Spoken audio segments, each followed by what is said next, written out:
हरे कृष्ण। हम लोग कल चर्चा किए थे लेटर डिवोशन में, चैप्टर 14 वी स्टार्टेड। हरे कृष्ण हरे कृष्ण। ओ, हम लोग चर्चा कर रहे थे भक्ति की। भक्ति को, कृष्ण के प्रति शुद्ध भक्ति को प्राप्त करने की क्या योग्यता है।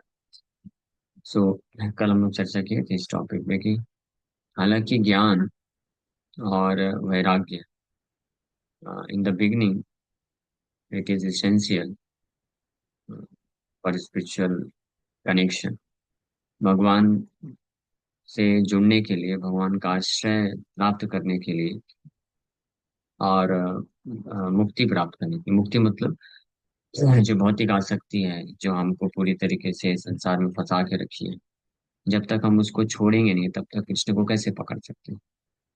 तो उसके लिए जरूरी है वैराग्य और ज्ञान, जिसके बिना व्यक्ति को कृष्ण कॉन्शियसनेस का इम्पोर्टेंस पता नहीं चलता है।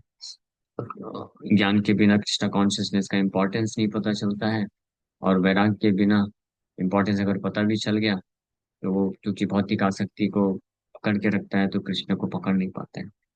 इसलिए चूंकि अवस्था में इम्पोर्टेंट होता है। लेकिन जो एक्चुअल डिवोशनल सर्विस है, जो कृष्ण के प्रति वास्तविक जो प्रेम है, शुद्ध भक्ति के स्तर का, वो केवल ज्ञान और वैराग्य के द्वारा प्राप्त नहीं किया जा सकता है, उस पर निर्भर नहीं करता है। ये चीज हम लोग कल डिस्कस किए थे। सो ये कैसे किसके ऊपर निर्भर करता है। ये भक्ति भक्ति के ही ऊपर निर्भर करता है। भक्ति जो है भक्ति से ही उत्पन्न हो सकती है। इसी का इसका और डिटेल में वर्णन विश्वनाथ चक्रवर्ती ठाकुर भी करते हैं अपने ग्रंथ एक माधुर्य कदम्बिनी ग्रंथ में। इसके ऊपर वो डिटेल डिस्कशन है उनका कि भक्ति किस पे निर्भर है। क्या भक्ति किसी भी प्रकार के भौतिक प्रोसेस या चीजों पे निर्भर है। भक्ति उस पर निर्भर है। भक्ति इज सुप्रीमली इंडिपेंडेंट, मीन्स भक्ति इज डिपेंडेंट अपॉन भक्ति। जस्ट लाइक हरिनाम जप।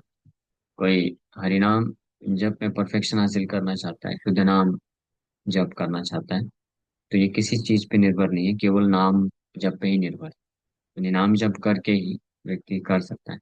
तो नवविधा भक्ति जो है ये परफेक्शनल स्टेज में, यानी सिद्धि की अवस्था में कृष्ण के प्रति प्रेम अ, को प्रदान करती है। मतलब ये कृष्ण का जो प्रेम है वही ये नवविधा भक्ति के रूप में ही प्रकट होता है, मैनिफेस्ट होता है। यानी नवविधा भक्ति जो है जैसे लाइक स्पेशली श्रवणम कीर्तनम, ये कृष्ण प्रेम से अभिन्न है। दिस इज यही कृष्ण प्रेम है। लेकिन ये कृष्ण प्रेम प्राप्त कैसे होता है, इसके द्वारा ही प्राप्त होता है, श्रवणम कीर्तनम नवविधा भक्ति के द्वारा ही प्राप्त होता है। कोई अलग प्रकार से ज्ञान, वैराग्य, तपस्या, या वेद अध्ययन, यज्ञ, अनेकों प्रकार के सब नियम कानून शास्त्र के ये सब करके ये कृष्ण के प्रति प्रेम प्राप्त नहीं कर सकता। ये इम्पोर्टेंट पॉइंट। इसलिए कल की चर्चा का निष्कर्ष ये था कि हम भक्ति मार्ग में रहते हैं तो हालांकि हमको स्ट्रिक्टली 4 नियम पालन करने की आवश्यकता है। हम अपने आप को भौतिक आसक्ति से हमको बचाना चाहिए, लेकिन ये सफिशिएंट नहीं है। ये ध्यान रखना चाहिए। ये क्यों करना है, ताकि हम कृष्ण के प्रति प्रेम प्राप्त करने के लिए जो भक्ति के अंग है उसको करने में हमको बाधा ना उत्पन्न हो, और उसको हम अच्छे तरीके से कर सकें। इसलिए ये जरूरी है, ज्ञान और वैराग्य। बट केवल ये करके कोई कृष्ण के प्रति प्रेम प्राप्त करेगा ऐसा सोचता है तो वो इल्यूजन में। क्योंकि ऐसा कभी कभी देखा जाता है कि कुछ भक्त होते हैं, स्पेशली जैसे जो रिनाउंस ऑर्डर है, ब्रह्मचारी आश्रम में रहते हैं, तो वहाँ पे इजी है 4 नियम पालन कर पाना। तो और कई सालों तक प्रैक्टिस करने के बाद बड़े अच्छे से वो लोग फॉलो कर लेते हैं, 4 नियम स्ट्रिक्टली फॉलो होता है, ऑटोमेटिकली सहज हो जाता है। तो वो फिर जो है एक नॉर्मल लाइफ हो जाती है। यहाँ ठीक है, अपना 16 माला जप किए, मॉर्निंग प्रोग्राम किए, 4 नियम पालन किया, जो सेवा बताए सेवा की, so that is also good, वो भी अच्छा है अगर कोई पूरा लाइफ टाइम ये करता है, even without so much intensity to develop love for Krishna, ये भी करता है, इवेंचुअली वो सूनर और लेटर या नेक्स्ट लाइफ में वो पाएगा ही, उस स्थिति तक पाएगा। लेकिन जो गंभीर भक्त होते हैं तो इस बात को जानते हैं कि सिंपली केवल अगर हम चार नियम पालन करते हैं और जो रूटीन डिवोशनल सर्विस है उसको हम बस फॉलो कर लेते हैं, तो that does not guarantee attainment of love for Krishna. Krishna के प्रति प्रेम अगर प्राप्त करना है तो उस प्रेम को प्राप्त करने की लालसा को रखते हुए, लौल्यम उसको बोलते हैं, हाँ, वो लौल्यम रखते हुए भक्ति के अंगों को इंटेंसिटी के साथ करना चाहिए, तब वो प्राप्त हो सकता है। And that also depends upon the free will, supreme free will of Krishna, उनकी कृपा के ऊपर। If he likes he can give immediately, if he doesn't want he can delay the process. वो डिले भी कर सकते हैं, दे भी सकते हैं, और इसके लिए भक्त जो है निर्भर रहता है। तो आगे लिख रहे हैं श्री रूप गोस्वामी, श्री रूप Goswami then recommends that one should not be attached to material sense enjoyment, but should accept everything enjoyable which is in relationship to Krishna. For example, eating is necessary and wants some palatable dishes to satisfy his sense of taste. So in that case, for the satisfaction of Krishna rather than for the satisfaction of the tongue, some palatable dishes may be prepared and offered to Krishna. Then it is renunciation. Let the palatable dishes be prepared, but unless they are offered to Krishna, one should not accept them for eating.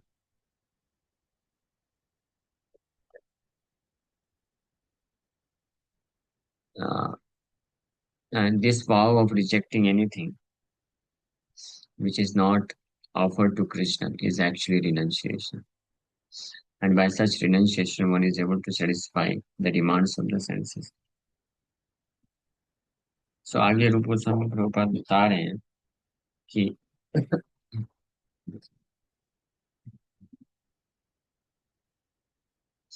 What is real renunciation, वास्तविक वैराग्य क्या है। Real renunciation is not to reject the objects of sense enjoyment. शुरुआत में वो आवश्यकता होती है, बट ऐसे objects for enjoyment which can be offered to Krishna, उसको कृष्ण को ऑफर करने के लिए देना चाहिए कृष्ण को।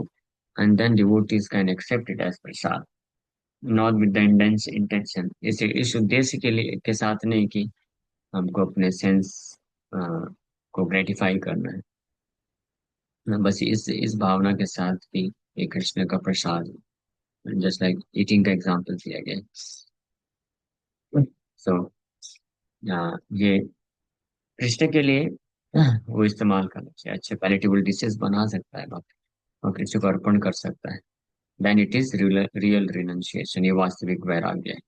उसी प्रकार से मटेरियल कॉन्शियसनेस में, भौतिक चेतना में व्यक्ति हमेशा कॉन्शियस रहता है अपने आप को सजाने के लिए, हमेशा बार बार मिरर में देखता है कि मैं कैसा दिख रहा हूँ, मैं कैसी दिख रही हूँ, और हमेशा अपने आप को कैसे और अच्छे से डेकोरेट कर सकते हैं, अपने आप को कैसे और अट्रैक्टिव बना के रख सकते हैं। इसके लिए लोग कितना मेहनत करते हैं संसार में, ये जितने भी डाइट प्लान वगैरह लोग फॉलो करते हैं, ये क्या है, ये उनका सेंस कंट्रोल है। ये कोई सेंस कंट्रोल वगैरह नहीं है, ये केवल और केवल एक ही चीज है, जब सेंसेस और ज्यादा अनकंट्रोल हो जाते हैं तो ये सब फॉलो करते हैं लोग। Means when one wants to become very attractive, मतलब attractive means this is another kind of sense enjoyment. हाँ, तो ये टेंडेंसीज हैं लोगों के अंदर, they want to become attractive, they want to enjoy sense gratification, various means। तो ये जो टेंडेंसी तो टंग का हो गया, तो पैलेटेबल डिशेस जो है वो कृष्ण को अर्पण करना चाहिए, then it is real real renunciation. उसी प्रकार से जो अट्रैक्टिव दिखने का फीचर है, तो भक्त के हृदय में भाव रहता है कि कृष्ण कितने अट्रैक्टिव, कृष्ण को कैसे अट्रैक्टिव बनाया जाए। इसलिए वो कृष्ण के विग्रहों का सेवा करते हैं, डेकोरेट करते हैं। जैसे व्यक्ति अपने आप को बहुत सुंदर दिखाने के लिए, बनाने के लिए कितना कॉन्शियसनेस इन्वेस्ट करता है और सब कुछ अरेंजमेंट करता है कि ये अगर मैं ये पहनूंगा ये लगाऊंगा तो अच्छा दिखूंगा, अच्छा दिखूंगी, है ना। तो ये जो डिजायर है, इससे मुक्त होना चाहता है कोई, हाँ, तो उसको कृष्ण को डेकोरेट करना चाहिए। तो विग्रह को जब डेकोरेट करेगा, प्रभुपाद जी लिखते हैं, जब विग्रहों का कोई सेवा करता है और उसके दिमाग में ये रहता है कि हम कृष्ण के लिए ये इस प्रकार का ड्रेस पहनाएंगे और ऐसे उनका श्रृंगार करेंगे, ऐसे ज्वेलरी देंगे, तो कृष्ण और सुंदर लगेंगे। ये गार्लैंड इस प्रकार से गार्लैंड बनाएंगे तो और अच्छे दिखेंगे। तो इससे ये करने से उस व्यक्ति के हृदय से, हाँ, खुद का जो डिजायर है अपने आप को सुंदर रखने का, वो चला जाएगा और वो पीसफुल हो जाएगा। और कृष्ण के प्रति आकर्षण विकसित होगा। इसको रियल रिनंसिएशन बोलते हैं। तो डेकोरेशन करके अट्रैक्टिव, ये प्रॉब्लम नहीं, लेकिन ये कृष्ण के लिए होना चाहिए। पैलेटेबल डिशेस प्रॉब्लम नहीं, लेकिन ये कृष्ण के लिए होना चाहिए, तभी असली रिनंसिएशन होता है। So this vow of rejecting anything which is not offered to Krishna is actually renunciation. And by such renunciation, one is able to satisfy the demands of the senses. The impersonalists who try to avoid everything material may undergo severe austerities, but they miss the opportunity of being engaged in the service of the Lord. So जो impersonalist है, मायावादी,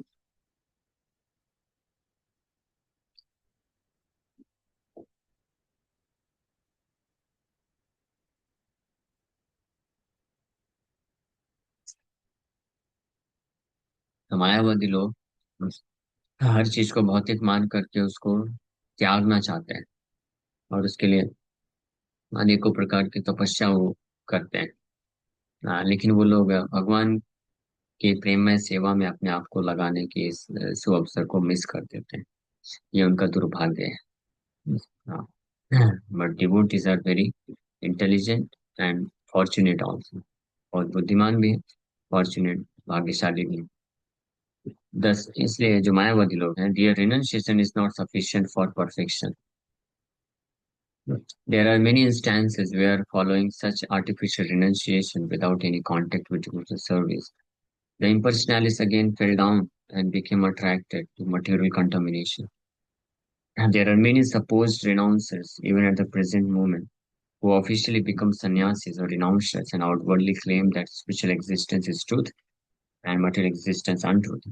In this way, artificially, they make a show of renunciation of the material world. However, because they cannot reach the point of devotional service, they fail to achieve the goal and they again come back to material activities such as philanthropic work and political agitation. There are many examples of so-called sannyasis who gave up the world as untruth, but again came to the material world because they were not seeking their real repose at the lotus feet of the Lord. So ये जो artificial renunciation है, इसको बोलते हैं फल्गु वैराग। चार प्रकार के वैराग हम लोग चर्चा किए थे, अगर आपको याद होगा तो। हाँ, युक्त वैराग, फल्गु वैराग, मरकट वैराग और शमशान वैराग। ये चार प्रकार के वैराग। तो इसमें से एक फल्गु वैराग होता है, means artificial renunciation, not actual renunciation. उसका वैल्यू नहीं है कोई। तो मायावादी जो सन्यासी होते हैं वो फल्गु वैरागी होते हैं। वो लोग ऐसे अपॉर्चुनिटीज, ऐसे अवसर, ऐसे कार्य या ऐसी वस्तुएं जो हमको कृष्ण के कांटेक्ट में ला सकते हैं, उनको भी त्याग देते हैं भौतिक समझ करके। तो इसलिए उनका ये इस प्रकार का जो सो कॉल्ड वैराग होता है, वो ज्यादा लंबे समय तक नहीं चलता है और ब्रह्मा जी ऐसा बोलते हैं, पतन किया था, वापस से उनका पतन हो जाता है। But devotees are real vairagis, वो युक्त वैरागी होते हैं, not for personal sense gratification but for Krishna sense gratification. They can acquire anything and everything. ये युक्त वैराग कहलाता है। प्रभुपाद जी बोले, for Krishna service we can accept the entire world. पूरा विश्व भी हम स्वीकार कर सकते हैं, जितना भी धन संपत्ति है, जितना भी फैसिलिटी है, कंफर्ट से सब ला के दे दो, will use it for Krishna service. लेकिन बस यही बात है कि ये जो भक्त हो, ऐसा होना चाहिए फिर उस प्रकार का, वक्त होना चाहिए जो अपने सेंस एंजॉयमेंट के लिए ना लगाए, कृष्ण के लिए लगाए। तो अनटिल अनलेस, इसलिए जब तक कोई भक्त इस स्टेज पे नहीं है कि he can properly discriminate and properly utilize everything for Krishna's enjoyment, Krishna's service, ऐसे भक्तों को उस प्रकार के वस्तुएं या व्यक्ति या परिस्थिति से अपने आप को दूर रखना चाहिए जहाँ पे वो फंस सकता है और अपने खुद के एंजॉयमेंट के लिए इस्तेमाल कर सकता है। इसी चीज को जोर देने के लिए हाँ, सेठ गोस्वामी खुद अपना जीवन जो है बहुत ऑस्टियर तरीके से दिए, तपस्यामय तरीके से अपना जीवन यापन किए, लेकिन भगवान की सेवा के लिए उन्होंने हर प्रकार का सेक्रीफाइस किया। So one should not give up anything which can be utilized in the service of the Lord. भगवान की सेवा में अगर कुछ चीज इस्तेमाल की जा सकती है तो उसको त्यागना नहीं चाहिए, बट साथ में ध्यान भी रखना चाहिए कि जिस वस्तु का इस्तेमाल हम भगवान की सेवा में कर रहे हैं, करना चाहते हैं, उसको हम भगवान की सेवा में ही इस्तेमाल कर पा रहे हैं और हम उसके कारण फंस नहीं रहे। अगर कोई भक्त है जो कि इतना मैच्योर नहीं है, ऐसी स्टेज में नहीं है कि वो इनसे हैंडल नहीं कर सकता है, तो better he should not use वो सारी चीजों को, कोई और भक्त यूज कर सकते हैं। ये सिंपल सी बात है। तो इसलिए प्रायोरिटी हमेशा रहती है self protection, that always remains the first priority for a devotee. खुद का प्रोटेक्शन इन कृष्णा कॉन्शियसनेस, और उतनी ही मात्रा में भक्त को एक रिस्क या रिस्क लेना चाहिए या कृष्ण का सेवा करना चाहिए जितनी मात्रा में ही remains safe and secure in terms of Krishna his Krishna consciousness. Safe and secure material terms में नहीं, भौतिक रूप से नहीं बात कर रहे हैं, उसका खुद का जो अ, कृष्ण भावना मृत है, कृष्ण के प्रति जो शुद्ध भाव है सेवा करने का, वो सेफ एंड सिक्योर रहना चाहिए। अगर वो सेफ एंड सिक्योर नहीं है तो व्हाट इज द यूज, फिर क्या मतलब है ऐसे प्रकार से कार्य, इतने इस प्रकार से सेवा करते हैं, बिकॉज आफ्टर ऑल कृष्ण चाहते हैं कि we also remain very happily situated in pure pure form of Krishna consciousness. But a devotee means Vaishnava है, अगर कोई यानी शुद्ध वैष्णव है like Shila Prabhupada, so they can use anything for the service of Krishna. That is secret of devotional service. Anything that can be utilized in advancing Krishna consciousness and devotional service should be accepted. For instance, we are using many machines for the advancement of our present Krishna consciousness movement. Machines like typewriters, dictating machines, tape recorders, microphones, and airplanes. Sometimes people ask us, why are you utilizing material products if you condemn the advancement of material civilization? But actually, we do not condemn. We simply ask people to do whatever they are doing in Krishna consciousness. This is the same principle on which in Bhagavad Gita, Krishna advised Arjuna to utilize his fighting abilities in devotional service. Similarly, we are utilizing these machines for Krishna's service. With such sentiment for Krishna or Krishna consciousness, we can accept everything. If the typewriter can be utilized for advancing our Krishna consciousness movement, we must accept it. Similarly, the dictating machine or any other machine must be used. Our vision is that Krishna is everything. Krishna is the cause and effect, and nothing belongs to us. Krishna's things must be used in the service of Krishna. That is our vision. So that is perfect vision. So, हाँ, तो प्रभुपाद जी, एक बार एक reporter ने पूछा कि आप modern civilisation को इतना कंडेम करते हैं, साइंटिस्ट लोग को फूल से रास कर बोलते हैं, then why why do you use if all this modern technology and this aeroplanes, these are all means condemned and useless thing, so आप इसको यूज क्यों करते हैं? तो प्रभुपाद जी बोले टू मेक इट यूजफुल, इसको एक्चुअली में यूजफुल बनाने के लिए, कृष्ण की सेवा में यूज करने के लिए तो किया जा सकता है। बट हु कैन यूज, कौन यूज कर सकता है, कितनी मात्रा में, वो इस डिवोटी के, भक्त के स्पिरिचुअल एडवांसमेंट पर निर्भर करता है। युक्त वैराग्य के पहले अनासक्त विषयान होना चाहिए। अ, हमारा खुद का सेंस ग्रेटिफिकेशन या ऑब्जेक्ट्स फॉर सेंस ग्रेटिफिकेशन के प्रति डिटैचमेंट होना चाहिए। Then we can use the principle of yukta वैराग्य।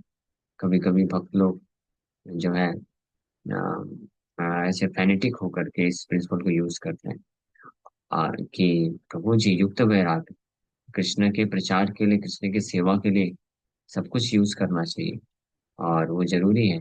हम लोग युक्त वैरागी हैं, है ना। बट और फिर जब उनको कभी कोई अथॉरिटी होते हैं, कोई भक्त जो ये देख पाते हैं कि ये इसमें फंस जाएंगे, वो रोकते हैं।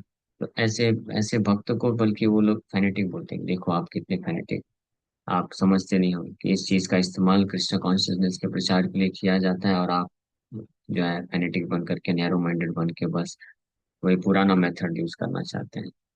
तो ऐसा नहीं है। वो जो भक्त है वो भी जानता है अच्छे तरीके से कि कृष्ण कॉन्शियसनेस युक्त वैराग्य प्रिंसिपल है और यूज किया जा सकता है। बहुत सारी मॉडर्न टेक्नोलॉजी है, टेक्निक्स है, सब कुछ यूज किया जा सकता है। But are you qualified to use everything, ये भी सोचना चाहिए। कहीं यूज करते करते मैं तो नहीं फंस जाऊंगा। जस्ट लाइक प्रभुपाद जी जब विदेश में गए थे तो उनके पास अनेकों इनविटेशन आते थे कीर्तन के लिए और लेक्चर के लिए। और कभी कभी ये जो है ये नाइट क्लब्स, ये थिएटर्स और ये वाले लोग भी इनवाइट करते थे। जब प्रभुपाद अर्ली डेज में प्रभुपाद जी थे तो प्रभुपाद जी जाते थे। प्रभुपाद जी के साथ जो भक्त लोग थे ज्यादातर हिप्पीज जी थे, तो प्रभुपाद जी जाते। लेकिन जैसे उनको दीक्षा दिए और वो लोग जब चार नियम स्ट्रिक्टली पालन करने लग गए, प्रभुपाद जी इमीडिएटली रिस्ट्रिक्शन डाल दिए। बोले you should not go to night clubs for preaching. हाँ, उधर मत जाओ प्रीचिंग करने के लिए, बुक डिस्ट्रीब्यूशन के लिए आप वो बियर बार में मत जाओ। हाँ, प्रभुपाद। हाँ, तो हम ये नहीं बोल सकते हैं कि प्रभुपाद जी गए थे बियर बार में, डिस्ट्रीब्यूट किए थे back to God and museum magazines और ये सब ऐसा किए थे। और कभी कभी किसी किसी नाइट क्लब में प्रभुपाद जी इनविटेशन, एक्चुअली क्या था, वो जो हिप्पीज थे वो लोग पहले नाइट क्लब में रहते थे। जब प्रभुपाद जी से जुड़े तो उन्होंने इनवाइट किया अर्ली डेज में। तो प्रभुपाद जी इस मौके का कि इतने सारे हिप्पीज को एक साथ कीर्तन कराएंगे, तो प्रभुपाद जी गए कीर्तन करके फिर फटाक से आ गए वहां से। लेकिन प्रभुपाद जी जब अटेंड किए तो प्रभुपाद जी इतना एक्सपेक्ट नहीं किए थे कि इस हद तक वहां पे डिग्रेडेशन होगा। जब देखे प्रभुपाद जी तो फिर मना किए। प्रभुपाद जी तो ट्रांसेंडेंटल स्टेज में थे, तो कीर्तन के प्रवचन किए आगे, फिर बाद में भक्तों को मना किए, बट यू शुड नॉट गो। हाँ, तो ये नैरो माइंडेडनेस नहीं है, ये इसको बोलते हैं इंटेलिजेंस है ये। हाँ, हाँ, ये सेल्फ प्रोटेक्शन के बारे में सोचते हुए व्यक्ति को कार्य करना चाहिए। कि जिस प्रकार के प्रचार को करके अगर हम फंस सकते हैं, so better we should not do such kind of preaching. हमको सेफ साइड लेते हुए प्रचार करना चाहिए। So, this does not mean, however, that we should give up the principles of discharging devotional service or neglect abiding by the rules and regulations prescribed there. ये प्रोपाल जी next line next paragraph में उस चीज को लिख भी रहे हैं कि हालांकि हर चीज हर परिस्थिति को कृष्ण की सेवा में लगाया जा सकता है, लेकिन इसका मतलब ये नहीं है कि हम लोग जो चार नियम हैं और जो प्रिंसिपल्स हैं भक्ति योग के उसको हम compromise कर लें। In the neophyte stage of devotion, one must follow all the principles regulated by the authority of the spiritual master.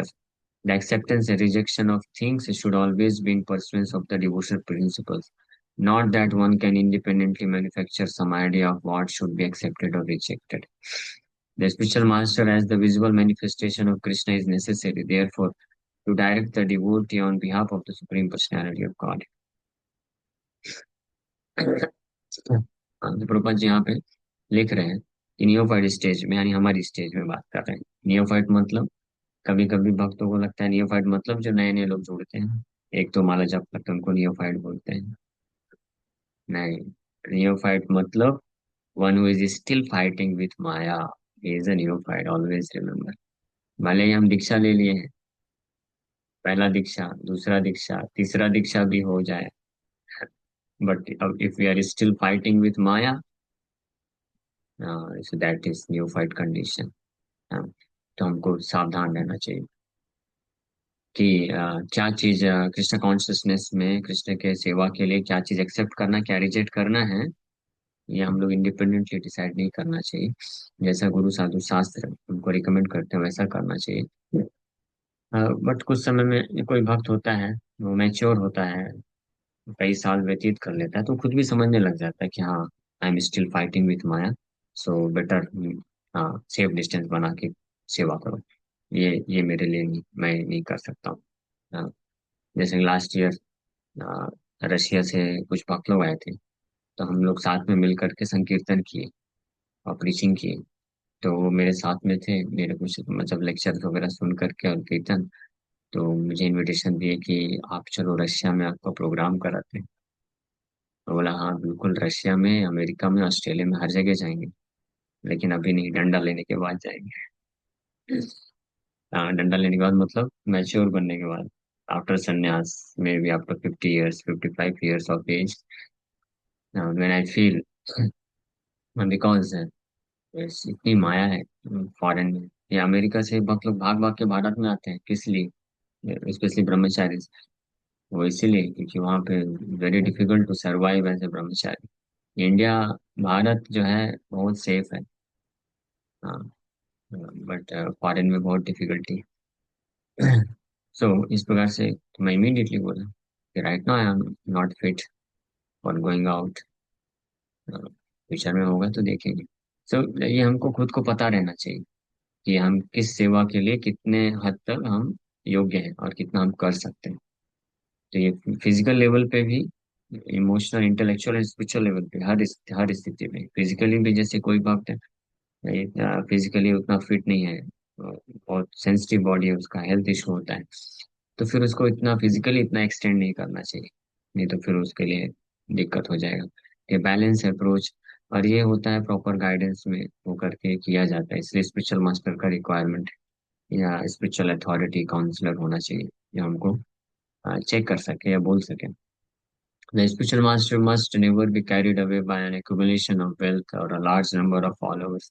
Spiritual master के लिए भी है जरूरी कि in the name of yukta वैराग्य, के नाम पे वो जो है, he must never be carried away, मतलब वो ऐसा फंस नहीं जाना चाहिए कि बहुत पैसे एकत्रित करने के लिए या बहुत सारे फॉलोअर्स बनाने के चक्कर में।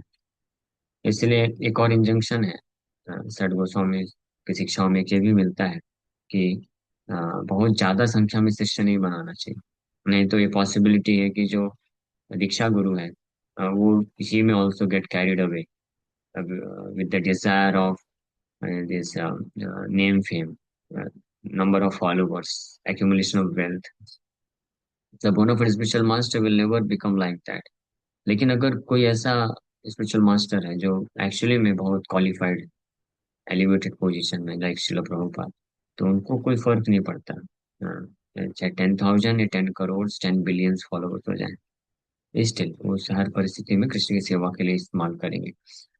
हाँ, तो ये व्यक्ति को अपने आप को, खुद को जो है सेल्फ इंस्पेक्शन करना आना चाहिए कि how much I am qualified to use everything और समथिंग और anything in the service of Krishna. But sometimes, if a spiritual master is not properly authorized and only on his own initiative becomes a spiritual master, he may be carried away by an accumulation of wealth and large numbers of disciples. His is not a very high grade of devotional service.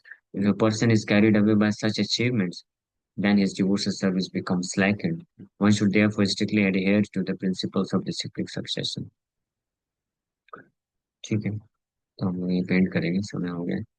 इसके ऊपर हम लोग और चर्चा next class में करेंगे। I hope आप लोग आज का जो डिस्कशन है समझ पाए होंगे। तो अगर किसी का कोई प्रश्न है तो वो पूछ सकते हैं। हरे कृष्ण।